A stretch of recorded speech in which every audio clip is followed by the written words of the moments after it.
Good morning बच्चों। आज हम 8 क्लास का जो टॉपिक हमारा रह गया था भूमि संसाधन का संरक्षण, उसके बारे में पढ़ेंगे। जैसा कि इससे पहले हमने पढ़ा था कि जो जनसंख्या हमारी निरंतर बढ़ रही है और जनसंख्या की मांग भी बढ़ रही है और भूमि का जो हमारा क्षेत्र है वो सीमित है। तो अगर भूमि का क्षेत्र हमारा सीमित है और जनसंख्या की मांग बढ़ेगी तो मानव ने जनसंख्या की मांगों को पूरा करने के लिए यानी कृषि में और अनेक क्षेत्रों में अनेक गतिविधियां की, जिसके कारण हमारी भूमि का निम्नीकरण हुआ, भूरुखलन आने की संभावना हुई, मृदा अपरदन हुआ, मरुस्थलीकरण हुआ, पर्यावरण के लिए खतरा हुआ। तो ये जैसे कि कल हमने टॉपिक पढ़ लिया था, तो आज हम पढ़ते हैं भूमि संसाधन का संरक्षण। यानी भूमि हमारा सबसे महत्वपूर्ण संसाधन है, तो भूमि की सुरक्षा कैसे की जाए आज हमने ये पढ़ना है। जैसे बढ़ती जनसंख्या तथा बढ़ती मांगों के कारण वन भूमि और कृषि योग्य भूमि का बड़े पैमाने पर विनाश हुआ है। विनाश मैंने बता दिया कैसे हुआ है कि जो उपजाऊ शक्ति है वो कम हो गई है, भूरुखलन हुआ है, मिट्टी का अपरदन होता रहता है, पर्यावरण हमारा प्रदूषित होता रहा है। यानी इससे प्राकृतिक संसाधनों के समाप्त होने का डर पैदा हो गया है। तो इस विनाश को रोकने के लिए इसलिए विनाश की वर्तमान दर को अवश्य ही रोकना चाहिए। यानी हमें जो भूमि संसाधन है इसकी सुरक्षा कैसे करें, इसके लिए हमें सबसे पहले वन रोपण यानी अधिक से अधिक हमने वन लगाने चाहिए। भूमि उद्धार, भूमि में हमें सुधार करना चाहिए यानी उपजाऊ शक्ति को बढ़ाना चाहिए। रासायनिक कीटनाशकों यानी रासायनिक जो हमारे कीटनाशक हैं उनका हमें उपयोग नहीं करना चाहिए। उर्वरकों के विनियमित उपयोग यानी रासायनिक कीटनाशक जैसे जो उर्वरक हैं उनका उपयोग हमें नहीं करना चाहिए। अतिचारण यानी पशुओं के अधिक चराने पर हमने रोक करनी चाहिए। इस प्रकार हमें जो भूमि है उसका संरक्षण यानी उसकी सुरक्षा कर सकते हैं। नेक्स्ट टॉपिक आता है हमारा मृदा। मृदा का अर्थ होता है मिट्टी। तो मिट्टी के बारे में पढ़ेंगे हम। जैसे मिट्टी क्या है, पृथ्वी के पृष्ठ पर यानी जो पृथ्वी के ऊपर पतली दानेदार कणों के आवरण की पतली परत को मृदा कहते हैं। यानी पृथ्वी के ऊपरी भाग पर जो पतली दानेदार परत है उसको हम मृदा कहते हैं। और यह भूमि से यानी जो ये पतली सी परत है दानेदार कणों की, यह भूमि से बिल्कुल निकटता से जुड़ी हुई है। सतल रूप में मृदा के प्रकार को निर्धारित करते हैं। मृदा का निर्माण चट्टानों से और खनिज और जैव पदार्थ तथा भूमि पर पाए जाने वाले खनिजों से होता है।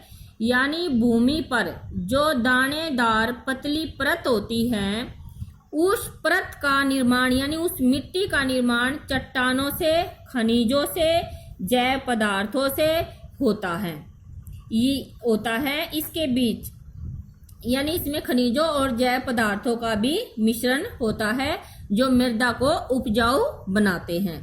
इसके बाद हम चित्र के माध्यम से भी देख सकते हैं। जैसे ये मृदा का चित्र है, इसके माध्यम से सबसे पहले जो होता है, जैसे ये हमारी चट्टानें हैं, जनक चट्टानें।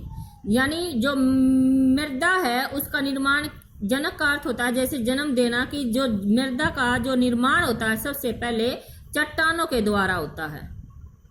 उसके बाद होता है हमारी अपक्षियत चट्टानी पदार्थ यानी चट्टानों के साथ जो दूसरे और पदार्थ होते हैं उनको हम अपक्षयक पदार्थ कहते हैं। जैसे मान लो नदियों के द्वारा बहाकर लाए गए होते हैं कुछ, या हवा के द्वारा उड़कर आए गए होती हैं, उनको बोलते हैं अपक्षयक चट्टानी पदार्थ, या नदियों के द्वारा बहाकर लाए जाते जैसे मैंने बता दिया। इसके बाद हमारी तीसरा होता है बालू गाद कले के साथ उपमृदा।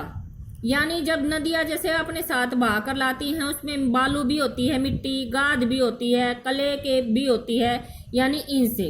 और जो इन सब के बाद हमारी जो ऊपरी परत है, पतली परत, हाम्यूस और वनस्पति के साथ ऊपरी मृदा, यानी जिस पर हम रहते हैं, हाम्यूस होता है यहाँ उर्वरक शक्ति को बढ़ाने वाले कण होते हैं। हाम्यूस का अर्थ होता है जो मिट्टी की उर्वरक शक्ति को बढ़ाते हैं। वनस्पति होता है पेड़ पौधों, यानी इनसे ये जो ऊपरी परत होती है ये हमारी वनस्पति के लिए लाभदायक, यानी पेड़ पौधों के लिए लाभदायक भी होती है।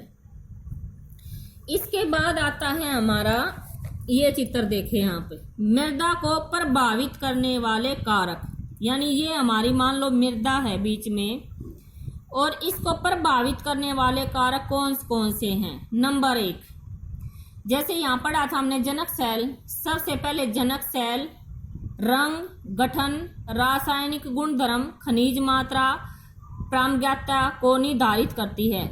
यानी जनक सेलें मिट्टी का रंग कैसा है, उनकी बनावट कैसी है, उनमें कितनी उर्वरक शक्ति है, कितनी खनिज की मात्रा है, ये सभी मृदा को निर्धारित करती हैं कि यह मिट्टी काली है, लाल है, मरुस्थली है या जलोढ़ है। यानी रंग के आधार पर, गठन के आधार पर, उर्वरक के आधार पर, खनिजों की मात्रा के आधार पर ही हमें मृदा का नाम रख सकते हैं।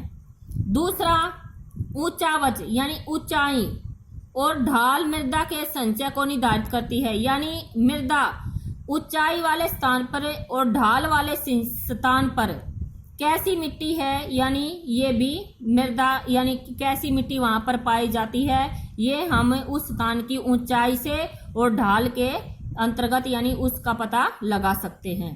नेक्स्ट हमारा वनस्पति जात, प्राणी जात। वनस्पति पेड़ पौधे, प्राणी जात हमारे वन्य जीव जंतु, और सूक्ष्म जीव जो हम सूक्ष्मदर्शी के माध्यम से देखते हैं।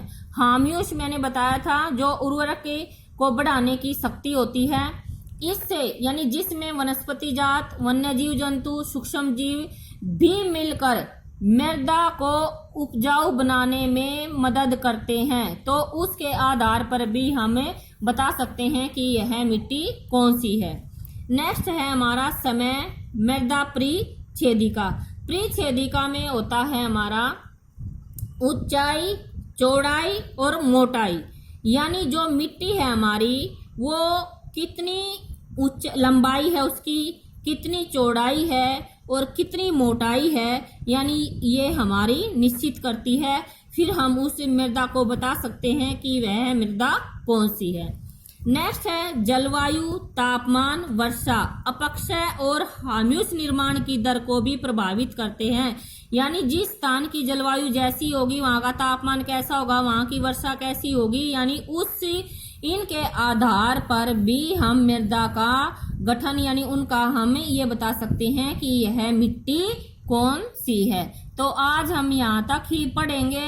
इसके बाद हम जो कल हमारा टॉपिक है वो है मृदा का निम्नीकरण और संरक्षण के उपाय, यानी ये पढ़ेंगे मृदा का निम्नीकरण और संरक्षण के उपाय।